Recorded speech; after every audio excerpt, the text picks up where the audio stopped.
नमस्ते सभी को। मैं हूँ सृष्टि और आज हम भगवत गीता चैप्टर 3 के श्लोक नंबर 5 को कवर करने वाले हैं। पहले बता देती हूँ, मैं एक मोटिवेशनल स्पीकर, भगवत गीता के श्लोक्स को तो पढ़ती हूँ, साथ में मैं टीचर हूँ। प्रोफेशनली आर्ट एंड क्राफ्ट्स की मैंने एक न्यू शॉप ओपनिंग की है and which is running mainly online currently. And साथ ही साथ मैं अपने हॉबीज़ को भी प्रोफेशनली हैंडल करती हूँ, जैसे कि सिंगिंग, डांसिंग एंड आज हम भगवत गीता चैप्टर 3 के श्लोक 5 को कवर करने वाले हैं। तो रोज़ की तरह पहले मैं संस्कृत में श्लोक को पढ़ूंगी, उसकी इंग्लिश ट्रांसलेशन को देखेंगे और मीनिंग को समझेंगे।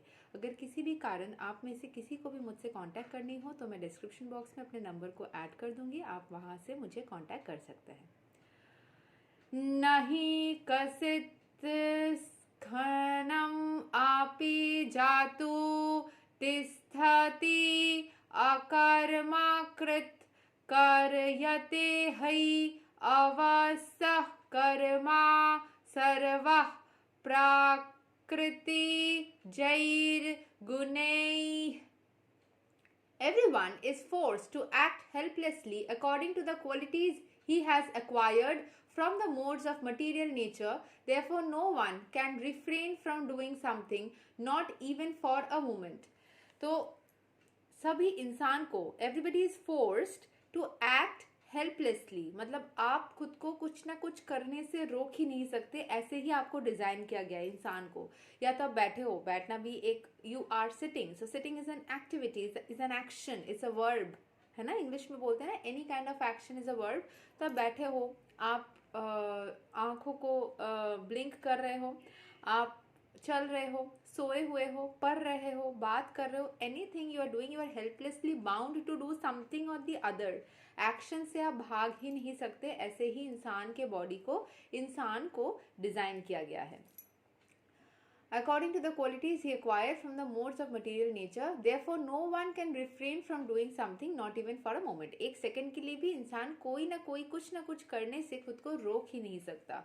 खुद को स्टैचू मोड में लेके जाना, मतलब पॉज ही नहीं हो सकता। जब बंद हो गई कुछ ना कुछ करना, अगर आप कुछ भी नहीं कर रहे हो तो आपका बॉडी कर रहा है, सांस ले रहा है, दिल धड़क रहा है, बॉडी फंक्शनलिटीज चल रही है, तो कुछ ना कुछ आप या आपकी बॉडी का कोई पार्ट कर ही रहा है। It is not stopping.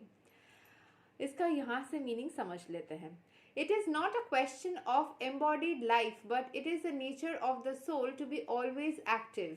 Therefore, without the presence of the spirit soul, the material body cannot move. The body is only a dead vehicle to be worked by the spirit soul, which is always active and cannot stop even for a moment.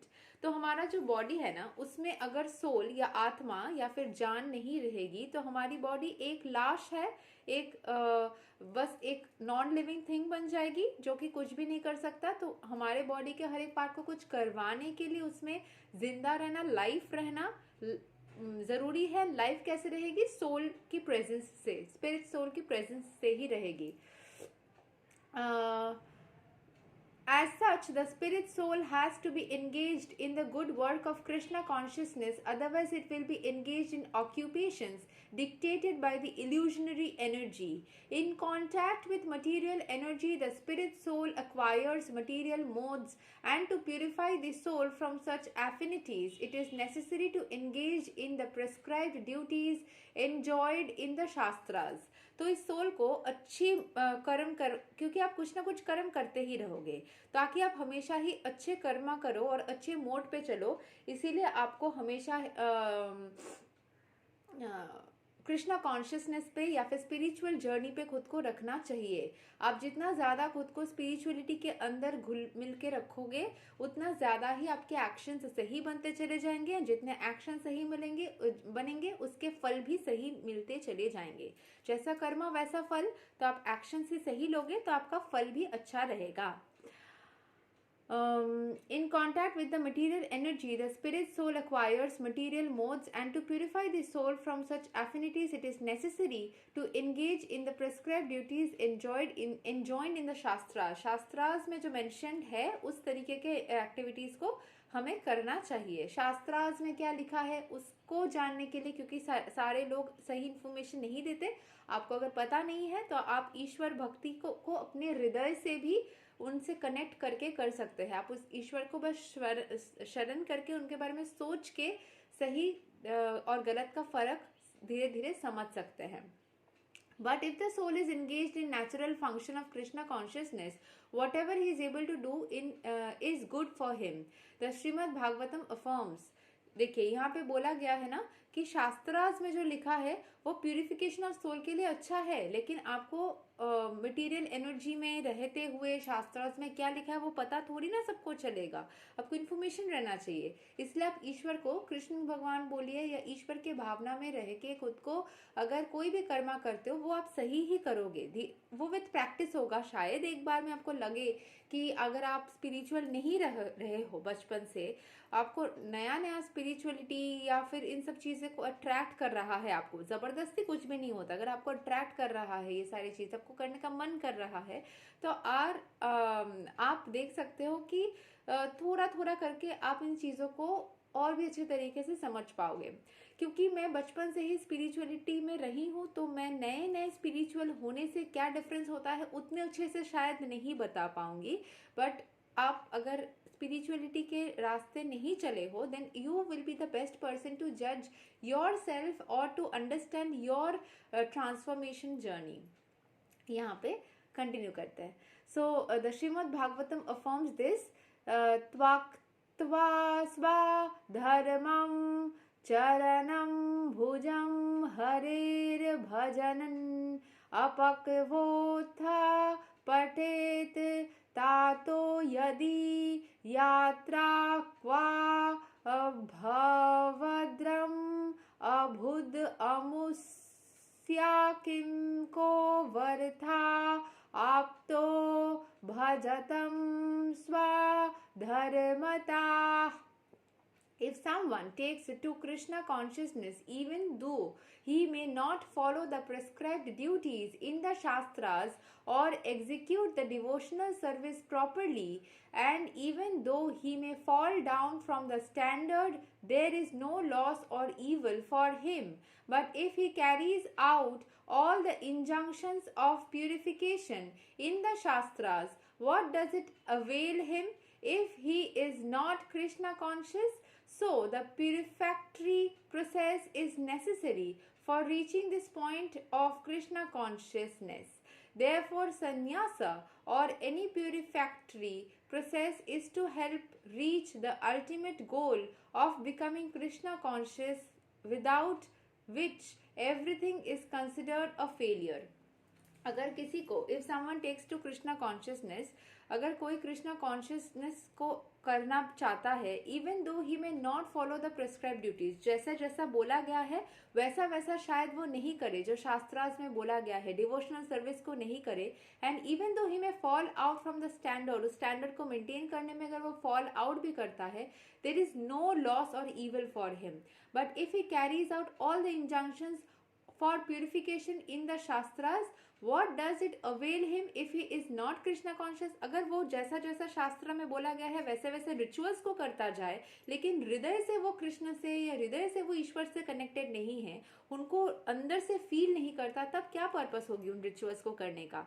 आप ईश्वर को बहुत ज़्यादा प्यार करते हो and उनको बहुत ज़्यादा मानते हो, लेकिन आप उस रिचुअल्स को फॉलो नहीं कर पाए. एग्जाम्पल देती हूँ, जैसे कि मान लीजिए कोई एक पर्टिकुलर फेस्टिवल है, उसमें उपवास करने का कोई नियम है, लेकिन आपके शरीर में वो परमिट नहीं करता, या फिर आपको इतना काम करना पड़ता है कि आप उपवास नहीं रख पा रहे हो, लेकिन ईश्वर से आप कनेक्टेड हो पूरा दिन, एंड उनको हृदय में आप वास करके उनसे एक कम्युनिकेट, जो स्पिरिचुअल लोग होते हैं ना, वो ईश्वर से कम्युनिकेट करते रहते हैं. वो उस चीज़ को, जैसे मैंने एक बार अपने एक छोटी सी स्टूडेंट है जो कि 12-13 ईयर्स की है, स्कूल स्टूडेंट, उसको मैं पढ़ाते पढ़ाते ऐसे बोल रही थी, आज ना मैं इस चीज़ को समझ नहीं पा रही थी कि कैसे करना चाहिए, तो मैंने ईश्वर से पूछा और उन्होंने मुझे बोला कि ये करना चाहिए. तो वो ना बिल्कुल शॉक हो गई, क्या ईश्वर आए थे बात करने के लिए तुमसे? हाँ, तो फिर मैंने समझ गई मैं, क्योंकि मैं जिस तरीके से उस चीज़ को सोचती हूँ, एक स्पिरिचुअलिटी के में रहते रहते मैं जैसे बात कर रही हूँ, वो उसके लिए शायद नॉर्मल नहीं है ना. तो फिर इसीलिए वो शायद उस चीज़ को उस तरीके से परसीव नहीं कर पा रही है कि ये कैसे बातें कर रही है, कैसे बोल रही है. So the thing is that कि जो स्पिरिचुअल लोग होते हैं वो ईश्वर से उस तरीके से कनेक्ट हो जाते हैं जैसे कि ईश्वर उनके दोस्त है, उनके साथ ही रहते हैं, उनसे हमेशा ही बात होती है, कुछ भी सुख दुख की बातें वो उस तरीके से ही शेयर करते हैं। सो अगर आप यहाँ पे जो बोला गया है वही चीज़ को एक्सप्लेन किया गया है कि so the purificatory process is necessary for reaching the point of Krishna consciousness. Process को आप कर सकते हो लेकिन हृदय से आपको कनेक्ट होना मेनली इंपॉर्टेंट है। Therefore, sannyasa or any purificatory process is to help reach the ultimate goal of becoming Krishna conscious, without which everything is considered a failure. अगर आप सही तरीके से कनेक्ट ही नहीं कर पाओगे उस डिवाइन फोर्स से तो सारी चीज़ें करना वृथा है। आपको उस डिवाइन फोर्स से कनेक्ट करने की कोशिश करनी होगी एंड आप एक बार धीरे धीरे स्टार्ट करते करते अगर इच्छा रहेगी ना कि उस फोर्स को जिसने पूरी ब्रह्मांड को डिज़ाइन किया है, उस फोर्स को जिसने इस प्रोसेसेस को चलाया है, उस एनर्जी को जिसने पूरे सिस्टम को बनाया है, वो कितना मैजिकल होगा। उस मजिशियन से मुझे मिलना है, उस फोर्स से मुझे बात करनी है, उससे मुझे कनेक्ट होना है। एक मतलब खालीपन में ही ना उस फोर्स से कनेक्ट करने को, उसको समझने की, उसको अपने अंदर उतारने की और उसको फील करने की कोशिश करिए। धीरे धीरे आप कर जाएंगे। अगर थोड़ा सा इमेजिनेटिव है आप और थोड़ा क्रिएटिव है तो आप उनसे कनेक्ट शायद इजीली कर पाएंगे, और नहीं भी है तो भी आप उस एनर्जी के प्रति ग्रैटिट्यूड दिखा के, जो कि इस पूरे system of earth and universe को चला रहे हैं, ग्रैटिट्यूड दिखा करके उनसे कम्युनिकेट करने की कोशिश करके भी आप कनेक्शन बना सकते हैं। तो यही तक था श्लोक नंबर 5 ऑफ चैप्टर 3 कर्म योगा। अगले वीडियो में हम श्लोक नंबर 6 को कवर करेंगे। तब तक के लिए हरे कृष्ण।